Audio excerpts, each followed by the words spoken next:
તો બનાસકાંઠા બધી સીટ આપણે એમને આપીએ, તાલુકા પંચાયત, જિલ્લા પંચાયત અને ધારાસભાની એ જ પ્રાર્થના સાથે વિરમું છું. જય હિન્દ, જય જય. આદરણીય શિવા કાકાને વિનંતી કરું કે બે શબ્દો કહેશે.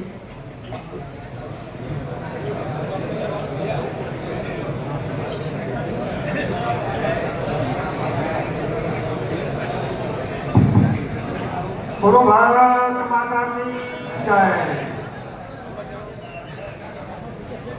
આજે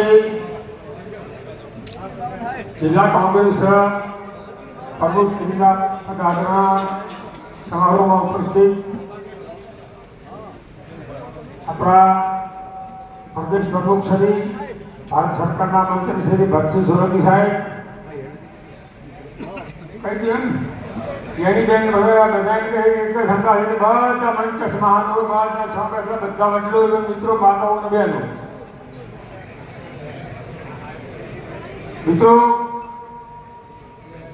આપણે બધા એક ખાસ શાસન જે આજની તારીખમાં ગુલામસિંહ રાજપૂતને આજ પ્રભુનો ચાર સંભાળ્યો છે અને તમે બધાએ ગભે ગભો બેસાઈને ધારતા હતા. એના કરતા ગેરીબેન ચિંતા કરતા હતા કે હોલ ખાલી ન રહે એટલે હોલ ભરણા કરતા વસ્તી વધારે આવી છે. તમે જેવા આકારમાં આવ્યા છો અને જેટલો ઉત્સાહ ધરાવો એટલો જિલ્લા પંચાયત, તાલુકા પંચાયતની ચૂંટણીઓ હવે આવવાની તૈયારીમાં છે અને હવે કોઈ પણ ભોગે ગુજરાતમાં પણ આખા ભારતમાં કોંગ્રેસને થોડી જીવતી કરવાની પણ જરૂર છે, કારણ કે આનાથી લોકો કંટાળી ગયા છે.